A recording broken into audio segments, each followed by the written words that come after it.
Oh, you ready, Saul? This is Alper, folks. We're gonna score this whiskey out of 10. Obviously 0 being the worst, 10 being the best. I'm getting a lot of date there. Shame I haven't had a date in a while, but. That's just fucking amazing.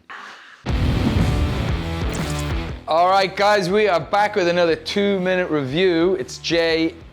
Saul. From the Craft Whiskey Boys, and we're super excited for this one because it's the Redbreast 27. We got 2 bottles of it. We've never opened it and never tried it yet. I think we've actually got 3 bottles of it. 1 for drinking, 2 for drinking, and 3 for drinking. So we got 2. We specifically decided to do this one today when Mo's not here. He's the one who ordered it. He used my card, but he ordered it online, and he's been dying to try this, and he's not here today, and we're kind of excited. Yeah. Not that he's not here, sorry, Mo. For most of our subscribers, you probably know that we're big fans of Redbreast, so this is a bit of a treat. It does cost, I think, £500, which is 10 times Redbreast 12. Whether it's 10 times the whiskey, I'm not sure, but it's still going to be a treat nonetheless anyway. So what do we know about Redbreast? Well, Redbreast in general as a brand, you want to crack on with that one? Yeah, so originally it was made by an independent bottler, which was actually a London-based company. Then they set up a Dublin arm, and they had a lot of stock from Jameson Bowmore Distillery. Bow Street. Sorry. Bow Street. So let me just go back. So basically it was a London company, like Sally said, and they set up on O'Connell Street in Dublin. And what they did was they bought distillate. They basically bought new make spirit from Jameson, which everybody did back then in the 1800s. A lot of people don't realize Jameson didn't start bottling whiskey until the 1960s. Later on today, we're going to actually do that bottle, which is called the Jameson Crested 10, or now it's just called the Crested. And that was their first time Jameson ever bottled. Before that, they used to sell whiskey in barrel or as distillate to other people. So these guys were a wine merchant, the people who own this, Gilbey's, and they had a ton of fortified wine barrels like sherry, things like that were, once the sherry came out of them, they were going to waste. They put whiskey in it, distillate, and then what used to happen, which is quite interesting. When it got to 12 years old, they actually bottled it under the name JJ Liquor. Did you know about that? Yeah, which I thought was pretty interesting. And that was sold, and it was actually a similar design and bottle to the Redbreast, but it was like a Jameson type. So Redbreast traditionally is bourbon and sherry, you probably all know. This one, they're using a bit of ruby. Yeah, ruby port they blended in. They're still doing the bourbon and the sherry on it, but they blended in the ruby port. It's obviously 27 years old. Completely different profile, generally speaking, to tawny. For example, Devil's Keep, one of my whiskeys, I've matured in tawny port because tawny's a bit more viscous, a bit darker and deeper. You don't need to go, I guess, as long with it. Okay, let me pour. Oh, smoldering oak, summer berries. I don't want to know because it'll only play with my palate. Oh, my word. We've been waiting for this one. Oh, you ready, Saul?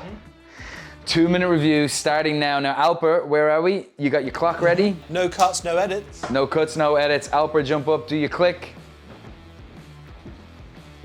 This is Alper, folks. Cheers. That's tip.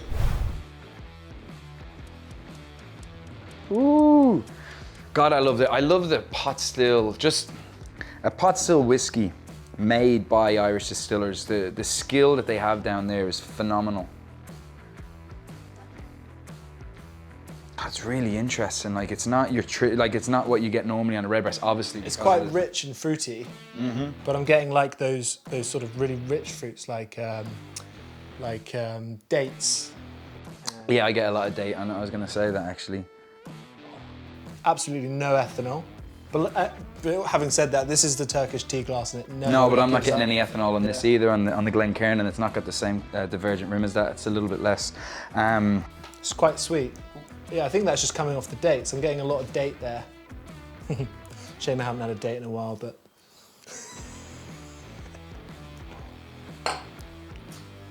So there's a bit of ethanol in the palate, but you can obviously taste, there's the Redbreast there. It's a much more complex, darker version, even though there's the fruitiness of a Redbreast. Traditional, I'm a big fan of the Redbreast 12. I like it over the 15 and the 21. I really like this a lot. There's a lot more ethanol on this than there would be even on the 12, which is quite interesting, isn't it? Loads more. Yeah, it's quite interesting considering it's sitting in oak for however many years longer, 15 years longer. There's more ethanol, I believe, on this than there is on the. They didn't go cask strength on it now. Oh, it is. It's 54%. That'll be why. That'll be why. Let's add a drop The of dates are water and going bring that into the down. palate as well, but I'm getting a lot of dried fruits in there. Quite complex. 15. I think we need longer than 2 minutes to review this. This is a phenomenal whiskey. It's quite thick as well, isn't it? Yeah, a dry spice, bit of lemon. Oh, Sweet. A bit of berries in there as well on the finish. yeah. I'm extremely bullish on this. Do you want to try it with a little drop of water, by the way, before you give that score? Just to take some of the ethanol down and get some of those other complex flavors out.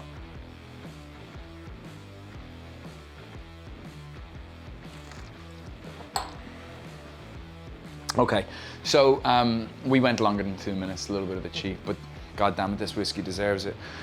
When something's been sitting down in County Cork made by those skilled craftsmen for 27 years. It definitely needs a bit of water because the ethanol in the palate. On the palate, yeah, it's come down and you can taste way more. And it's hardly on the finish at all, whereas before it was a lot on the finish. Yeah. I should have checked before even pouring. I didn't realise 54% is cask strength. I'm just thinking about the score and I'm wondering, are we bringing into price into the factor? Nope. Just taste. It's not fair. Okay. Because at the end of the day, so price normally is dictated by the amount of bottles, not normally by always the quality of the whiskey. It can be, but not always. All right, so my score on this one, it's really high on the ethanol, which I obviously, I needed to water it down for my palate a little bit, but when I did, it's the highest score I'm ever gonna give, which is 8.4, which is pretty high. I've never given an 8.4. This is perfect for me. I'd probably take this over a 12-year-old if I'm sitting at home by the fire and I'm eating some dark chocolate and it's a nice winter's evening. This is where I think this would shine for me. I think the best part about this whiskey is the finish. It's dry, spicy and long, and those are three things that I absolutely love in a whiskey, especially in the finish. I really like it, so I'm going to rate it an 8.2. We actually haven't rated the Redbreast 12, which is my favourite, and it's a tenth of the price of this. So if price was involved, I probably would end up rating the 12 higher, but it's difficult. And we'll find out when we actually eventually review that one, but 8.2 from me. 8.3, that's the score on the Redbreast 27. It absolutely is worth 500 quid. To get an 8.3, like I said, our scoring system is nothing like the wine scoring system where if an 83 points is bad for a wine, whereas 99 points is great. This is closer to like a 99 point wine, so to speak, because they just give everybody these high 90s and it doesn't really, I don't like the wine scoring system. But what I do like about this is something I would queue up for overnight to get a bottle of. This is something that if I had a friend that I knew was opening it, I'd drive a few hours to his house to sit and drink it with him. This is a bloody good whiskey. I'm gonna have another one. I don't care. I know we're doing 7 reviews today, but I'm willing to take the risk for this because it's that good. Listen, if any of you guys like this, obviously subscribe if you're watching this on YouTube. If you're watching it on Instagram, follow, share it with other people. Comment below, give us some shit if you want. We don't mind. Give us a thumbs up. It's always if you've tried good it, tell us what you think as well. And if you want us to review something that we haven't tried that might be similar to this, do comment. Cheers.